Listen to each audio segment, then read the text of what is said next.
Hello friends, welcome to my channel elegant kitchen and blogs. तर आज आपण करणार आहे ओल्या मटरपासून बनणारा एकदम क्रिस्पी आणि खूपच टेस्टी असा नाश्ता। हा नाश्ता तुम्ही सकाळी ब्रेकफास्टला खाऊ शकता, संध्याकाळी चहाच्या वेळी पण खाऊ शकता आणि तुमच्या मुलांच्या टिफिनला पण तुम्ही देऊ शकता। चला तर मग रेसिपीला सुरुवात करूया। इथे मी 2 वाट्या भरून फ्रेश मटर घेतला आहे आणि हा वजनाने अर्धा किलो मटर आहे। तर सगळ्यात अगोदर मी यातले अर्धे मटर आहे ते मी चॉपर मध्ये चॉप करून घेणार आहे आणि राहिलेले अर्धे मटर मी मिक्सर मध्ये थोडंसं पल्स मोड फिरून घेणार आहे। याप्रमाणे जर तुम्ही मटर चॉप करून घेतले तर हे जे तुकडे बनतात त्याची पेस्ट बनत नाही आणि हे खाताना दाताखाली आले की खूप छान लागतात, एकदम क्रिस्पी क्रंची लागतात। तर तुम्ही याप्रमाणे नक्की करून घ्या चॉपर मध्ये। आणि जर तुमच्याकडे चॉपर नसेल तर तुम्ही ह्याला मिक्सरच्या पल्स मोडवर पण फिरून घेऊ शकता।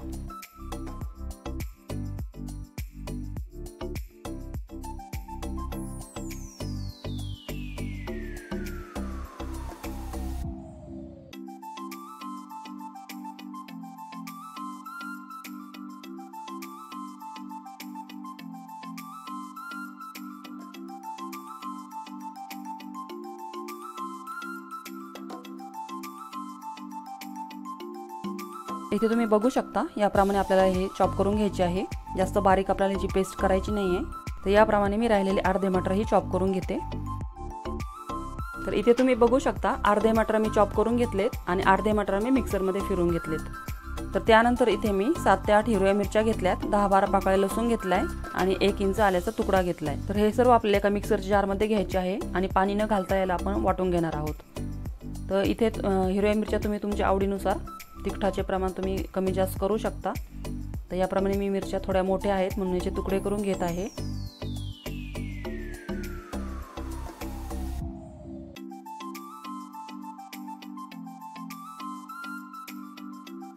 तर याप्रमाणे मी याला पाणी न घालता वाटून घेतलेले आहे। त्यानंतर ही वाटलेली आलं लसूण आणि हिरवी मिरचीची पेस्ट मी ह्या मटरमध्ये टाकून घेत आहे। त्यानंतर अर्धा चमचा मी हळद पावडर टाकत आहे। त्यानंतर चवीनुसार मीठ टाकत आहे। इथे मी 1.5 चमचा भरून मीठ टाकले आहे। त्यानंतर इथे मी बेसन पीठ घेतले आणि 5 चमचे भरून मी यात टाकत आहे। इथे बेसन पिठाचे प्रमाण हे 100 ग्रॅम मटरसाठी 1 चमचा घ्यायचे आहे। मी इथे 500 ग्रॅम मटर यूज केलाय म्हणून मी इथे 5 चमचे बेसन पीठ घेतलेले आहे।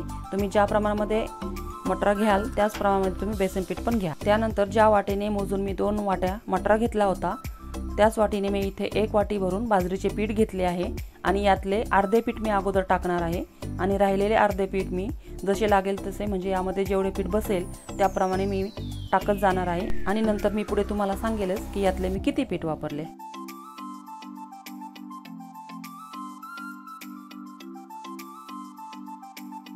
यानंतर हाताने याला चांगले मिक्स करून घ्यायचे आहे आणि मिक्स करताना पाण्याचा वापर अजिबात करायचा नाही आपल्याला।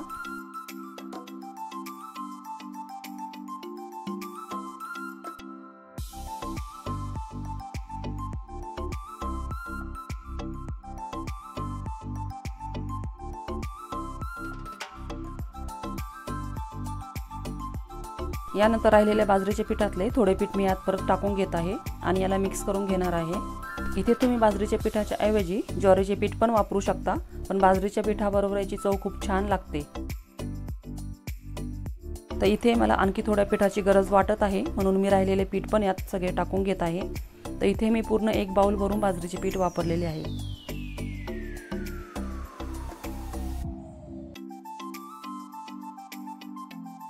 तर इथे माझ्याकडे हा करंजीचा साचा आहे तर मी याला करंजीचा शेप देणार आहे। तुम्ही तुमच्या आवडीच्या शेप मध्ये पण याला बनवू शकता। चला तर मग तेल गरम होईपर्यंत आपण याच्या करंज्या बनवून घेऊ। तर इथे मी साच्याला अगोदर थोडंसं तेल लावून घेतले आणि आता यामध्ये मी हे मिश्रण घालत आहे आणि याची करंजी बनवून घेत आहे।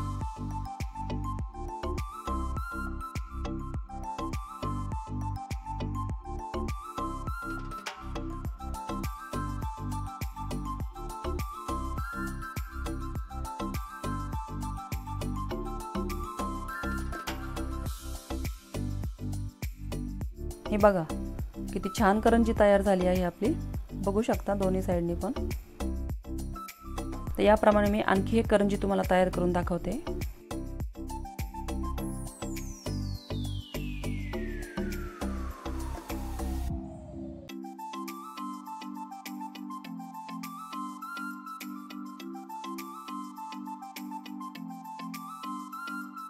हे बघा दुसरी पण करंजी आपली किती छान निघाली आहे, बघू शकता तुम्ही।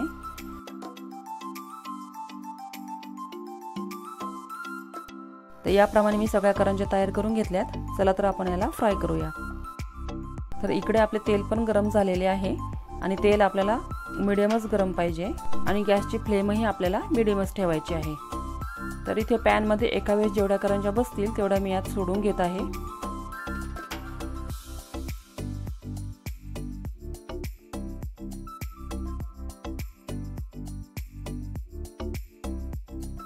तर खालच्या बाजूने गोल्डन कलर यायला लागल्यावर आपण याला पलटी करून घ्यायचं आहे।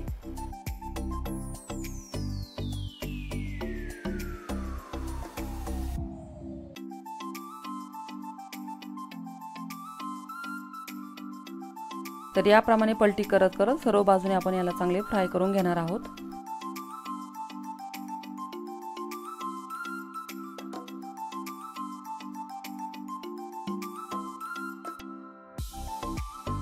तर हे बघा किती छान कलर आला आहे आपल्या करंज्याला आणि आपल्या करंज्या आता तयार झाल्या आहेत।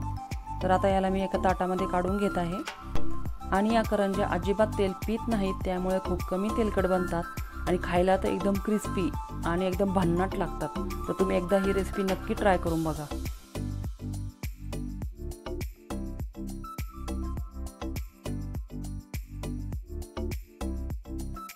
तर हे बघा किती छान करंज्या बनल्या आहेत आपल्या। चला तर मग याप्रमाणे मी सर्व करंज्या फ्राय करून घेते आणि नंतर तुम्हाला दाखवते।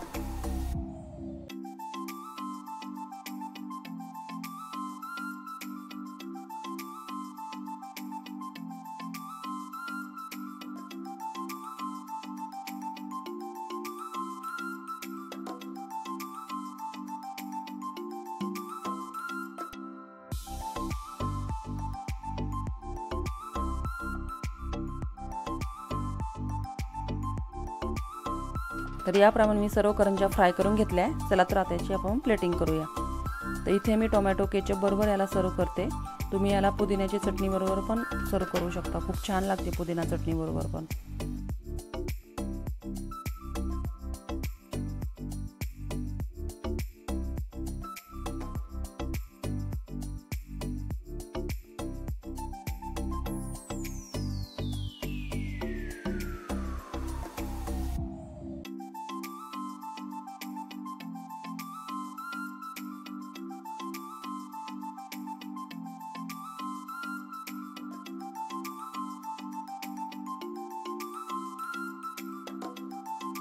चला तर मी तुम्हाला एक करंजी तोडून पण दाखवते इथे। तर तुम्ही बघू शकता अजिबात तेलकट झालेली नाही आपली करंजी आणि खायला तर एकदम भन्नाट लागते। तर एकदा तुम्ही ही रेसिपी जरूर ट्राय करून बघा। तर व्हिडिओ आवडला असेल तर व्हिडिओला लाईक, शेअर आणि चॅनलला सबस्क्राईब नक्की करा की जेणेकरून येणाऱ्या नवीन व्हिडिओची नोटिफिकेशन सगळ्यात अगोदर तुम्हाला मिळेल।